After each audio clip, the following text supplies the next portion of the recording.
Hello students, my name is Kiran. Welcome to our channel NCERT Full Concept Clarity. Cause of poverty. गरीबी का कारण क्या है? There was a number of causes for the widespread poverty in the India. हमारे India की बात अगर हम करें तो ऐसे बहुत से कारण हैं जिसकी वजह से पॉवर्टी फैली हुई है. One historical reason is the low level of economic development under the British colonial administration. सबसे इसका जो एक हिस्टोरिकल रीजन है, मतलब ऐतिहासिक रीजन है कि जब ब्रिटिश कॉलोनियल एडमिनिस्ट्रेशन था उस टाइम पे हमारी जो इकोनॉमिक डेवलपमेंट हुई वो कुछ खास नहीं हुई. The policies of the colonial government rayon traditional handicraft, discourage development of industries like textile. उस टाइम पे उन्होंने क्या किया, जब उनका औपनिवेश जो गवर्नमेंट थी, ब्रिटिश की जो गवर्नमेंट थी, उस टाइम पे उन्होंने अपने हमारे जो हैंडीक्राफ्ट थे उनको डिस्करेज किया, हमारी जो डेवलपमेंट थी उसको भी डिस्करेज किया और जो इंडस्ट्रीज थी लाइक टेक्सटाइल वगैरह उनको बंद कर दिया. The low rate of the growth persist until the 1918.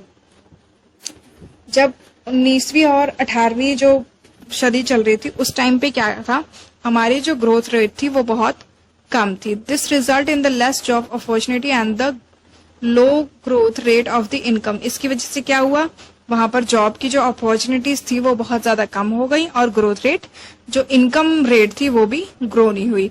This was the accompanied by a high rate growth rate of population. और इसी के साथ साथ जो पॉपुलेशन की जो ग्रोथ रेट थी वो तो बढ़ी जा रही थी.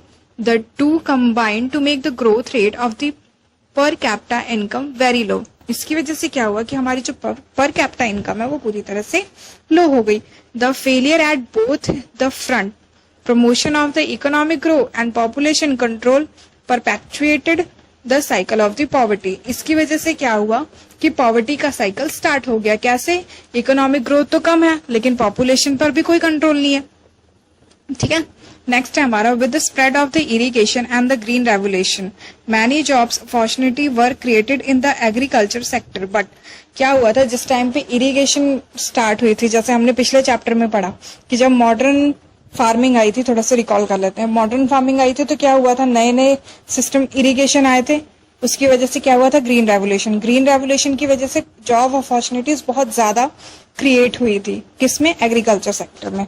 But the effect were limited to some part of the India. पर ये जो इफेक्ट थे, जैसा हमने उसमें भी पढ़ा था कि ये ग्रीन रेवोल्यूशन जो थी वो कुछ ही एरियाज में हुई थी, जैसे पंजाब और हरियाणा, इन सब में ज्यादा ये पॉपुलर हुई थी, ज्यादा उसने ग्रोथ किया था. तो उन्हीं जगहों पे ज्यादा जॉब अपॉर्चुनिटीज थी. The industries both in the public and the private sector did provide some jobs. और जो इंडस्ट्रीज थी, चाहे वो पब्लिक हो चाहे वो प्राइवेट हो, वो क्या करती थी, थोड़ी बहुत जॉब ही प्रोवाइड करती थी. बस this was not enough to the absorb all the job seekers. जो कि क्या होती थी, इतने सारे जॉब के सीकर्स हैं और जॉब की जो वैकेंसी है वो बहुत कम है.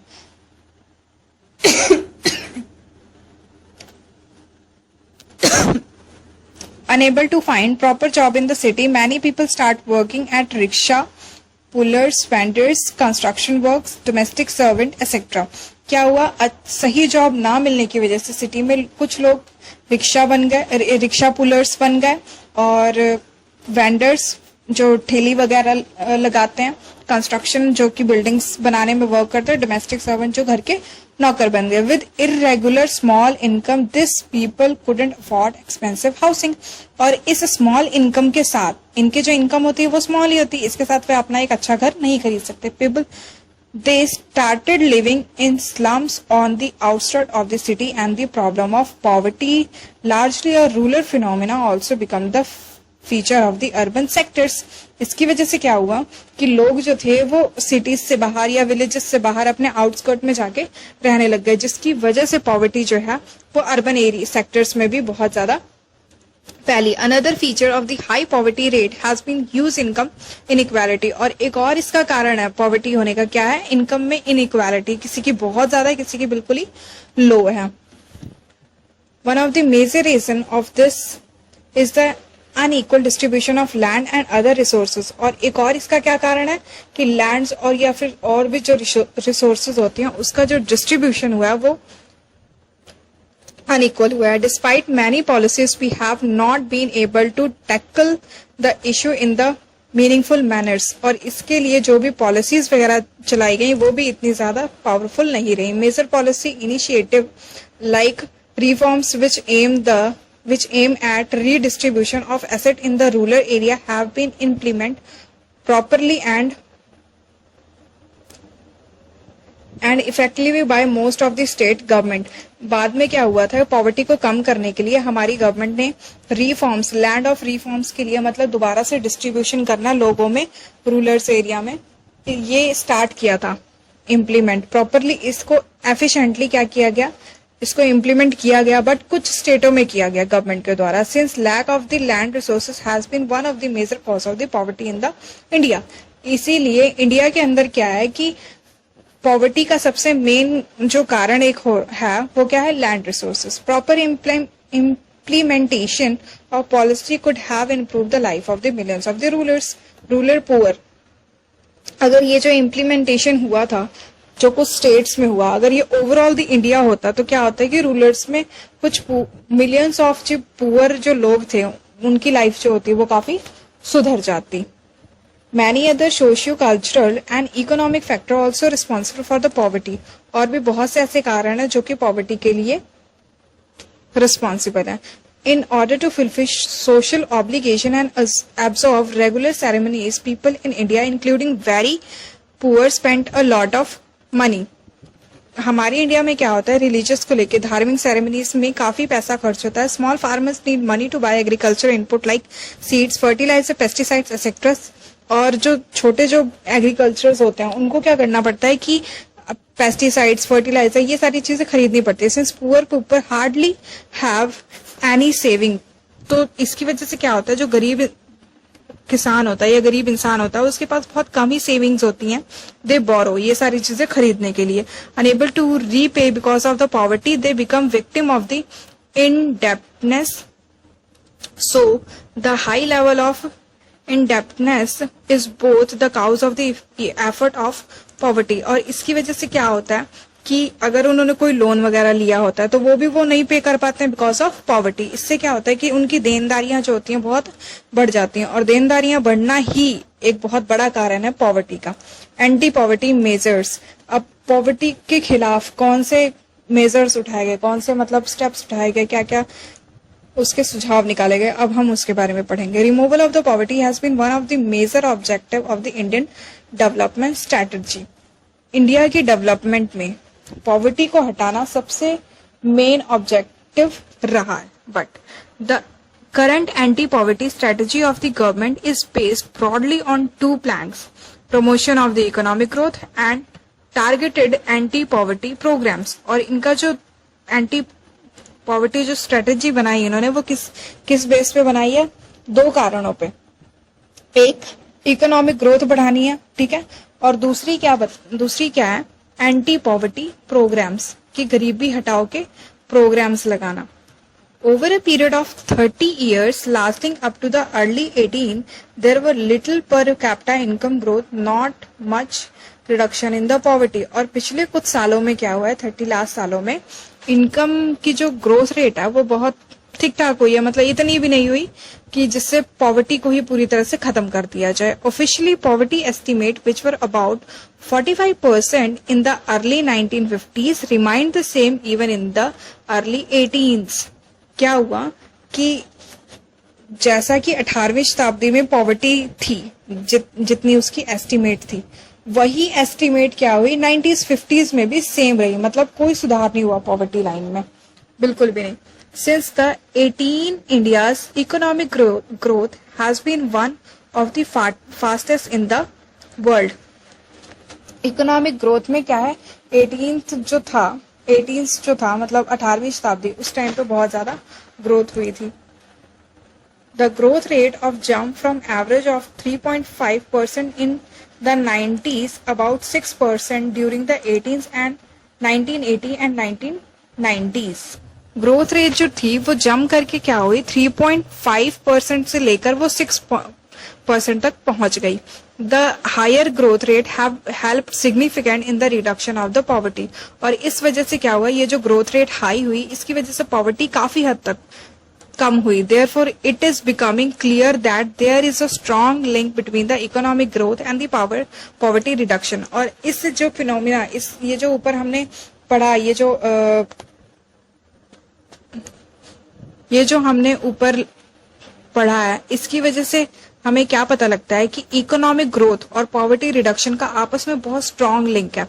अगर इकोनॉमिक ग्रोथ जो है वो इंक्रीज होगी तो ही पॉवर्टी जो है वो रिडक्शन हो सकता है। Economic growth winds opportunity and provide the resources need to invest in the human development. Economic growth से क्या होता है, हमें जॉब्स की या और भी बहुत सारी चीजों की अपॉर्चुनिटीज मिलती हैं और जिसकी वजह से हम ह्यूमन डेवलपमेंट में इन्वेस्ट कर पाते हैं। This also encourage people to send their childrens including the girl child to school in the hope to getting better economic return from investing in the education। इससे क्या होगा कि लोगों को एनकरेजमेंट मिलेगी कि आप अपने बच्चों को स्कूल भेजें, इवन की गर्ल को भी। कैसे उनको इस बारे में जागरूक किया जाए कि आगे ये जो आप पैसे लगा रहे हैं इनकी स्टडी पे, ये एज अ इन्वेस्टमेंट है, आगे चल के आपको इसका रिटर्न मिल जाएगा। However, the poor may not be able to take direct advantage from the opportunities created by the economic growth। कई चाहे क्या होता है कि इकोनॉमिक की जो ग्रोथ होती है उसका जो डायरेक्ट एडवांटेज होता है वो पुअर को नहीं मिलता है। पुअर को क्या, वो किसी भी मतलब एक पर्टिकुलर बंदे को नहीं मिलता। More over, growth in the agriculture sector is much below expectation. इस टाइम पे क्या है कि एग्रीकल्चर सेक्टर का जो ग्रोथ है वो काफी बिलो है एक्सपेक्टेशन के हिसाब से, जितना हम अनुमान लगाते हैं।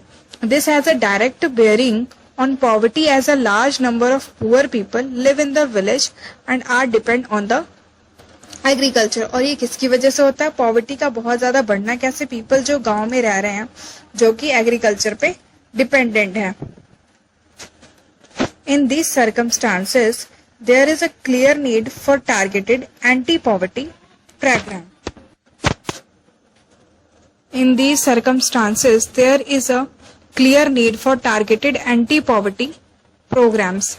इस टाइम पे ये जो एंटी पॉवर्टी प्रोग्राम जो लगाए गए हैं, ये इससे क्या होता है कि हमारा जो टारगेट है वो पूरा क्लियर हो जाता है। Although there are so many scheme which are formulate to affect poverty directly and indirectly, some of them are worth mentioning.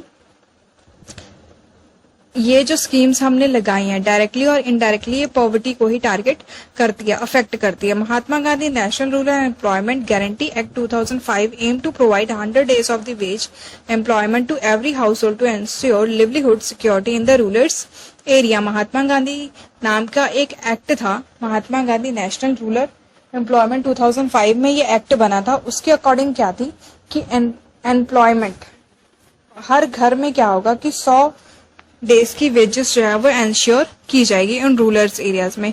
It also aim to sustainable development to address the cause of the droughts, deforestation and soil erosion. और उन्होंने क्या बताया कि जब ये सारे जो मतलब ड्रॉट्स आएंगे, जिस टाइम पे ये प्रॉब्लम्स आएंगी डिफॉरेस्टेशन, सॉइल इरोजन वगैरह का, उस टाइम पे क्या होगा, पूरी डेवलपमेंट दी जाएगी। 1/3 of the proposed jobs have been reserved for the women। और इसी एक्ट के तहत क्या बोला गया है कि 1/3 जो जॉब्स होंगे वो विमेन के लिए रिजर्व की जाएंगी। The scheme provide employment to the 220 crore person day of employment to 4.78 crores household. इस स्कीम ने क्या किया था, 220 crore persons को क्या किया था, एम्प्लॉयमेंट दी थी। The share of ST/XT women percentage in the scheme are 23% and 17% and 53% respectively। क्या था, SC जो थे उनका रिजर्व कितना था, 23%, ST का कितना था, 17%, विमेन्स का 53% रखा गया था। The average wage has increase from 65 in 2006 to 7 is 132 in 2013 and 14। और इनकी जो एवरेज वेज थी वो क्या थी, 65 से 132 हो गई 2014 तक। Recently in 2018 the wage rate for unskilled manual work has been revised। The state wise the range of wage rate for different state and union territories lies in between 281 per day to 168 per day. क्या किया गया, अब income rate जो per day veg होती है उसको दोबारा से रिवाइज किया गया 2018 में, और अब ये जो वेज है वो कितनी कर दी गई है, 21 से लेके 168 के बीच में इनकी वेज होगी बिहार और झारखंड में। Prime minister Rozgar Yojana is another scheme which was started in the 1993। The aim of the programme is to create self employment opportunities. इस प्राइम मिनिस्टर रोजगार योजना जो था वो कब स्टार्ट किया गया था, 1993 में। इसका जो मेन मोटिव था वो क्या था, सेल्फ अपॉर्चुनिटीज प्रोवाइड करना for educated unemployed youth in the rural area and small town. जो कि पढ़े लिखे हैं स्मॉल टाउन में या फिर रूरल्स में, क्या उनको क्या करना कि वे खुद से अपना कोई बिजनेस वगैरह स्टार्ट करें। They are help in setting up small business and industries. ये किस चीज में हेल्प कर रही थी, स्मॉल बिजनेस और इंडस्ट्रीज को सेटअप करने में। Rural employment generation programme was launch in 1995। Rulers के जो एम्प्लॉयमेंट का जनरेशन प्रोग्राम था वो कब हुआ था, 1995 में। The aim of this programme is to create self employment opportunities in the rural areas and small town. जो गांव के जो इलाके होते हैं या फिर जो छोटे छोटे टाउन्स होते हैं वहां पर एम्प्लॉयमेंट को बढ़ावा देना, सेल्फ एम्प्लॉयमेंट को बढ़ावा देना ही इस प्रोग्राम का मेन मोटिव था। A target for creating 25 lakh new job has been set up for the programme under the 5 years plan. अगले 10 सालों के प्लान में क्या आया था कि हम जो है वो 25 लाख से ज्यादा जॉब्स जो है वो न्यू सेटअप करेंगे। स्वर्णाजयंती ग्राम स्वरोजगार योजना was launched in 1999. The program aimed at bringing the assisted poor family above the poverty line by organizing them into self-help group through a mix of bank credit and government subsidy. ये जो scheme निकली थी, इस scheme का main motive क्या था कि जो गरीब फैमिलीज हैं उनको क्रेडिट देके या फिर गवर्नमेंट की जो सब्सिडी है उन सब चीजों से उनका जो पॉवर्टी लाइन से उन्हें ऊपर की ओर लेके जाना। अंडर द प्रधानमंत्री Gram Uday Yojana launch in 2000, additional central assistance is given to the states और basic service such as primary health, primary education, rural shelters, rural drinking water and rural electrification. प्रधानमंत्री की ये जो योजना निकली थी 2000 में, इसके अंडर क्या था कि लोगों को प्राइमरी हेल्थ जितनी मतलब न्यूनतम जो हेल्थ होती है वो, प्राइमरी एजुकेशन या फिर रहने की जगह या फिर इलेक्ट्रिफिकेशन पूरी तरह से मुहैया कराई जाए। Another important scheme is the